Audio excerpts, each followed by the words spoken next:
사사기 10장. 아비멜렉 다음에는 이사갈 지파 사람 도도의 손자이며 부하의 아들인 돌라가 일어나 이스라엘을 구원하였는데 그는 에브라임의 산간지방에 있는 사밀에 살고 있었다.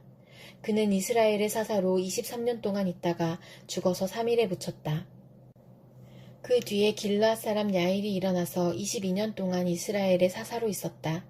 그에게는 아들이 30명이 있었는데 그들은 30마리의 나귀를 타고 다녔고 성읍도 길르앗 땅에 30개나 가지고 있었다.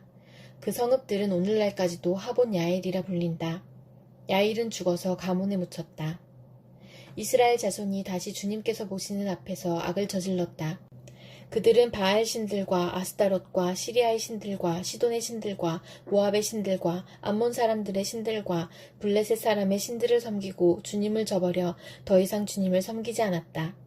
그러므로 주님께서 이스라엘 백성에게 진노하시어 그들을 블레셋 사람과 암몬 사람의 손에 내어주시니 그 해에 그들이 이스라엘 자손을 억압하고 학대하니 요단강 동쪽 길르앗 지방 아모리 사람의 땅에 사는 온 이스라엘 자손이 18해 동안이나 그렇게 억압을 당하였다.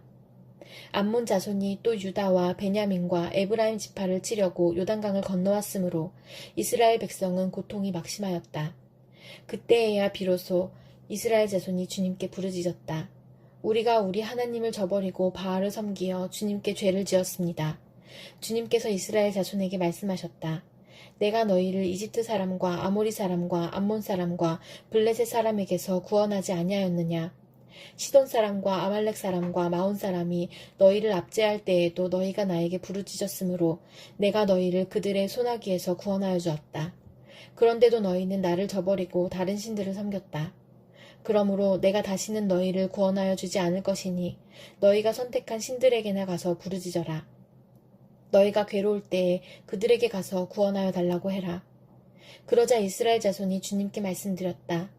우리가 죄를 지었습니다. 주님의 뜻대로 다 하십시오. 그러나 오늘만은 우리를 구출하여 주십시오. 그리고 그들이 자기들 가운데 있는 이방신들을 제거하고 주님을 섬기니 주님께서 이스라엘이 겪는 고통을 보고만 계실 수 없으셨다. 그때 암몬 자손이 집결하여 길르앗에 진을 치니 이스라엘 자손도 모여서 미스바에 진을 쳤다. 그때 백성과 길르앗의 지도자들이 서로 이렇게 말하였다. 누가 먼저 나가서 암몬 자손과 싸우겠느냐. 그 사람이 길르앗에 사는 모든 사람의 통치자가 될 것이다. 사사기 11장. 길르앗 사람 입다는 굉장한 용사였다. 그는 길르앗이 창녀에게서 낳은 아들이다. 길르앗의 본처도 여러 아들을 낳았는데 그들이 자라서 입다를 쫓아내며 그에게 말하였다. 너는 우리의 어머니가 아닌 다른 여인의 아들이므로 우리 아버지의 유산을 이어받을 수 없다. 그래서 입다는 자기의 이복 형제들을 피하여 도망가서 도비라는 땅에서 살았는데 건달패들이 입다에게 모여들어 그를 따라다녔다. 얼마 뒤에 암몬 자손이 이스라엘을 쳐들어왔다. 암몬 자손이 이스라엘을 쳐들어오자 길르앗의 장로들이 입다를 데려오려고 독당에 가서 그에게 말하였다. 와서 우리의 지휘관이 되어주시오. 그래야 우리가 암몬 자손을 칠 수 있겠소. 그러나 입다는 길르앗의 장로들에게 말하였다. 당신들이 나를 미워하여 우리 아버지 집에서 나를 쫓아낼 때는 언제이고 어려움을 당하고 있다고 해서 나에게 올 때는 또 언제요. 그러자 길르앗의 장로들이 입다에게 대답하였다. 바로 그렇기 때문에 우리가 당신을 찾아온 것이요. 우리와 함께 가서 암몬 자손과 싸운다면 당신은 모든 길르앗 사람의 통치자가 될 것이요. 입다가 길르앗 장로들에게 물었다. 당신들이 나를 데리고 가서 암몬 자손과 싸울 때에 주님께서 그들을 나에게 넘겨주신다면 과연 당신들은 나를 통치자로 받들겠소? 그러자 길르앗의 장로들이 입다에게 다짐하였다. 주님께서 우리 사이의 증인이십니다. 당신이 말한 그대로 우리가 할 것입니다. 입다가 길르앗의 장로들을 따라가니 백성이 그를 자기들의 통치자와 지휘관으로 삼았다. 입다는 그가 나눈 모든 말을 미스바에서 주님께 말씀드렸다. 사도행전 14장. 바울과 바나바는 이고니온에서도 이전과 마찬가지로 유대 사람의 회당에 들어가서 말하였다. 그래서 유대 사람과 그리스 사람이 많이 믿게 되었다. 그러나 마음을 돌이키지 않은 유대 사람들이 이방 사람들을 선동해서 믿는 형제들에게 나쁜 감정을 품게 하였다. 두 사도는 오랫동안 거기에 머물면서 주님을 의지하여 담대하게 말하였다. 주님께서는 그들의 손으로 표징과 놀라운 일을 행하게 하셔서 그들이 전하는 은혜의 말씀을 확증하여 주셨다. 그 도시 사람들은 두 편으로 나뉘어서 덜어는 유대 사람의 편을 들고 덜어는 사도의 편을 들었다. 그런데 이방 사람들과 유대 사람들이 그들의 관원들과 합세해서 바울과 바나바를 모욕하고 돌로 쳐 죽이려고 했다. 사도들은 그것을 알고 루가오니아 지방에 있는 두 도시 루스드라와 더베와 그 근방으로 피하였다. 그들은 거기에서도 줄곧 복음을 전하였다. 루스드라에 발을 쓰지 못하는 지체장애인 한 사람이 앉아 있었다. 그는 나면서부터 못 걷는 사람이 되어서 걸어본 적이 없었다. 이 사람이 바울이 말하는 것을 들었다. 바울은 그를 똑바로 바라보고 고침을 받을 만한 믿음이 그에게 있는 것을 알고는 큰 소리로 그대의 발로 똑바로 일어서시오 하고 말하였다. 그러자 그는 벌떡 일어나서 걷기 시작하였다. 무리가 바울이 행한 일을 보고서 루가오니아 말로 신들이 사람의 모습으로 우리에게 내려왔다 하고 소리 질렀다.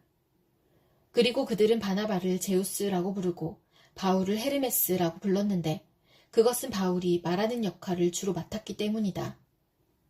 성 바깥에 있는 제우스 신당의 제사장이 황소 몇 마리와 화환을 성문 앞에 가지고 와서 군중과 함께 두 사람에게 제사를 드리려고 하였다. 이 말을 듣고서 바나바와 바울 두 사도는 자기들의 옷을 찢고 군중 가운데로 뛰어들어가서 외치면서 이렇게 말하였다. 여러분, 어찌하여 이런 일들을 하십니까? 우리도 여러분과 똑같은 성정을 가진 사람입니다. 우리가 여러분에게 복음을 전하는 것은 여러분이 이런 헛된 일을 버리고 하늘과 땅과 바다와 그 안에 있는 모든 것을 만드신 살아계신 하나님께로 돌아오게 하려는 것입니다.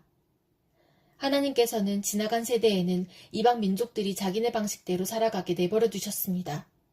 그렇지만 하나님께서 자기를 드러내지 않으신 것은 아닙니다. 곧 하늘에서 비를 내려주시고 철을 따라 열매를 맺게 하시고 먹을거리를 주셔서 여러분의 마음을 기쁨으로 가득 채워주셨습니다. 두 사도는 이렇게 말하면서 군중이 자기들에게 제사하지 못하게 겨우 말렸다. 그런데 유대 사람들이 안디옥과 이고니온에서 거기로 몰려와서 군중을 설득하고 바울을 돌로 쳤다. 그들은 바울이 죽은 줄 알고 그를 성 밖으로 끌어냈다. 그러나 제자들이 바울을 둘러섰을 때에 그는 일어나서 성 안으로 들어갔다. 이튿날 그는 바나바와 함께 더베로 떠났다.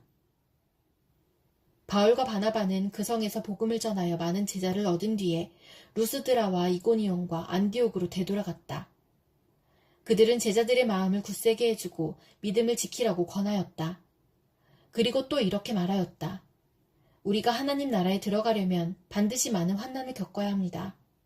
그리고 그들을 위해서 각 교회에서 장로들을 임명한 뒤에 금식을 하면서 기도하고 그들이 믿게 된 주님께 그들을 맡겼다. 그리고 그 두 사람은 비시디아 지방을 거쳐서 밤빌리아 지방에 이르렀다. 그들은 버가에서 말씀을 전한 뒤에 아달리아로 내려가서 거기에서 배를 타고 안디옥으로 향하여 갔다. 이 안디옥은 그들이 선교활동을 하려고 하나님의 은혜에 몸을 내맡기고 나선 곳이다. 이제 그들은 그 일을 다 이루었다. 그곳에 이르러서 그들은 교회 회중을 불러 모으고서 하나님께서 자기들과 함께 행하신 모든 일과 하나님께서 이방 사람들에게 믿음의 문을 열어주신 것을 보고하였다. 그들은 제자들과 함께 오랫동안 지냈다. 마가복음 9장. 또 예수께서 그들에게 말씀하셨다. 내가 진정으로 너희에게 말한다. 여기에 서 있는 사람들 가운데는 죽기 전에 하나님의 나라가 권능을 떨치며 와 있는 것을 볼 사람들도 있다. 그리고 엿새 뒤에 예수께서 베드로와 야고보와 요한만을 데리고 따로 높은 산으로 가셨다. 그런데 그들이 보는 앞에서 그의 모습이 변하였다. 그 옷은 세상의 어떤 빨래꾼이라도 그렇게 희게 할 수 없을 만큼 새하얗게 빛났다. 그리고 엘리야가 모세와 함께 그들에게 나타나더니 예수와 말을 주고받았다. 그래서 베드로가 예수께 말하였다. 랍비님, 우리가 여기에 있는 것이 좋겠습니다. 우리가 초막 셋을 지어서 하나에는 랍비님을, 하나에는 모세를, 하나에는 엘리야를 모시겠습니다. 베드로는 무슨 말을 해야 좋을지 몰라서 이런 말을 했던 것이다. 제자들이 겁에 질렸기 때문이다. 그런데 구름이 일어나서 그들을 뒤덮었다. 그리고 구름 속에서 소리가 났다. 이는 내 사랑하는 아들이다. 너희는 그의 말을 들어라. 그들이 문득 둘러보았으나 아무도 없고 예수만 그들과 함께 계셨다. 그들이 산에서 내려올 때에 예수께서는 그들에게 명하시어 인자가 죽은 사람들 가운데서 살아날 때까지는 본 것을 아무에게도 이야기하지 말라고 하셨다. 그들은 이 말씀을 간직하고 죽은 사람들 가운데서 살아난다는 것이 무슨 뜻인가를 서로 물었다. 그들이 예수께 묻기를 어찌하여 율법학자들은 엘리야가 먼저 와야 한다고 합니까? 하니 예수께서 그들에게 말씀하셨다. 확실히 엘리야가 먼저 와서 모든 것을 회복한다. 그런데 인자가 많은 고난을 받고 멸시를 당할 것이라고 기록한 것은 어찌된 일이냐? 내가 너희에게 말한다. 엘리야는 이미 왔다. 그런데 그를 두고 기록한 대로 사람들은 그를 함부로 대하였다. 그들이 다른 제자들에게 와서 보니 큰 무리가 그 제자들을 둘러싸고 있고 율법학자들이 그들과 논쟁을 하고 있었다. 온 무리가 곧 예수를 보고서는 몹시 놀라 달려와서 인사하였다. 예수께서 그들에게 물으셨다. 너희는 그들과 무슨 논쟁을 하고 있느냐? 무리 가운데 한 사람이 예수께 대답하였다. 선생님, 내 아들을 선생님께 데려왔습니다. 그 아이는 말을 못하게 하는 귀신이 들려 있습니다. 어디서나 귀신이 아이를 사로잡으면 아이를 거꾸러뜨립니다. 그러면 아이는 거품을 흘리며 이를 갈며 몸이 뻣뻣해집니다. 그래서 선생님의 제자들에게 그 귀신을 쫓아내달라고 했으나 그들은 쫓아내지 못했습니다. 예수께서 그들에게 말씀하셨다. 아, 믿음이 없는 세대여. 내가 언제까지 너희와 함께 있어야 하겠느냐? 내가 언제까지 너희에게 참아야 하겠느냐? 아이를 내게 데려오너라. 그래서 그들이 아이를 예수께 데려왔다. 귀신이 예수를 보자 아이에게 즉시 심한 경련을 일으켰다. 아이는 땅에 넘어져서 거품을 흘리며 뒹굴었다. 예수께서 그 아버지에게 물으셨다. 아이가 이렇게 된 지 얼마나 되었느냐? 그가 대답하였다. 어릴 때부터입니다. 귀신이 그 아이를 죽이려고 여러 번 불 속에도 던지고 물 속에도 던졌습니다. 하실 수 있으면 우리를 불쌍히 여기시고 도와주십시오. 예수께서 그에게 말씀하셨다. 할 수 있으면이 무슨 말이냐? 믿는 사람에게는 모든 일이 가능하다. 그 아이 아버지는 큰 소리로 외쳐 말했다. 내가 믿습니다. 믿음 없는 나를 도와주십시오. 예수께서 무리가 어울려 달려오는 것을 보시고 악한 귀신을 꾸짖어 말씀하셨다. 벙어리와 귀머거리가 되게 하는 귀신아, 내가 너에게 명한다. 그 아이에게서 나가라. 그리고 다시는 그에게 들어가지 말아라. 그러자 귀신은 소리를 지르고서 아이에게 심한 경련을 일으켜 놓고 나갔다. 아이는 죽은 것과 같이 되었다. 그래서 사람들은 모두 말하기를 아이가 죽었다 하였다. 그런데 예수께서 아이의 손을 잡아서 일으키시니 아이가 일어섰다. 예수께서 집 안으로 들어가시니 제자들이 따로 그에게 물어보았다. 왜 우리는 귀신을 쫓아내지 못했습니까? 예수께서 그들에게 대답하셨다. 이런 부류는 기도로 쫓아내지 않고는 어떤 수로도 쫓아낼 수 없다. 그들은 거기에서 나와서 갈릴리를 가로질러 가고 있었다. 예수께서는 이것을 남들이 알기를 바라지 않으셨다. 그것은 예수께서 제자들을 가르치시며 인자가 사람들의 손에 넘어가고 사람들이 그를 죽이고 그가 죽임을 당하고 나서 사흘 후에 살아날 것이라고 그들에게 말씀하고 계셨기 때문이다.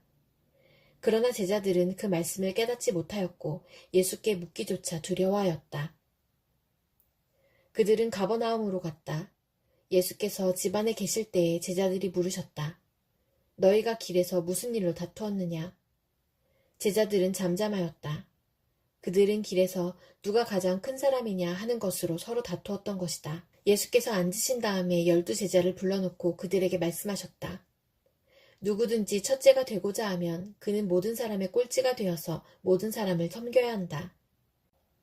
그리고 어린이 하나를 데려다가 그들 가운데 세우신 다음에 그를 껴안아 주시고 그들에게 말씀하셨다. 누구든지 내 이름으로 이런 어린이들 가운데 하나를 영접하면 그는 나를 영접하는 것이요. 누구든지 나를 영접하는 사람은 나를 영접하는 것보다 나를 보내신 분을 영접하는 것이다.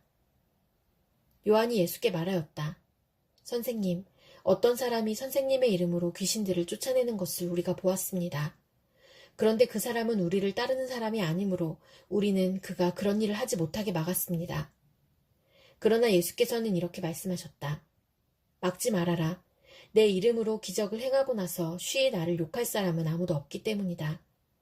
우리를 반대하지 않는 사람은 우리를 지지하는 사람이다. 내가 진정으로 너희에게 말한다.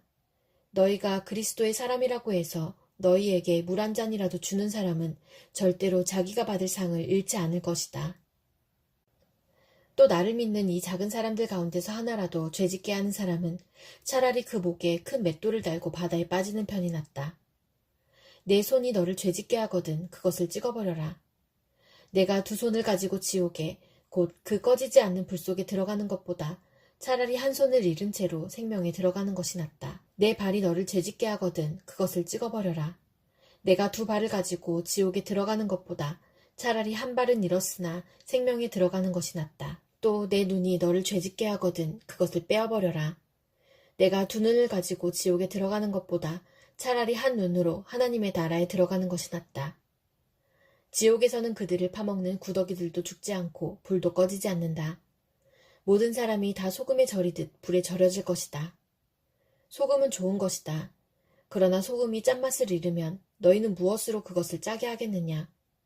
너희는 너희 가운데 소금을 쳐두어서 서로 화목하게 지내어라. 내가 사람을 보내서 부담이 되는 주님의 말씀이라는 말을 쓰지 말라고 했는데도 내 명령을 어기고 부담이 되는 주님의 말씀이라는 말을 써서 말한다면 너는 그들에게 이르기를 반드시 내가 그들을 뽑아서 멀리 던져버리겠다 하더라고 전하여라. 그들뿐만 아니라 그들과 그들의 조상에게 준 이 도성도 함께 뽑아서 멀리 던져버리겠다 하더라고 전하여라. 내가 이와 같이 하여 그들이 잊을 수 없는 영원한 수치와 영원한 치욕들을 당하게 하겠다 말했다고 전하여라.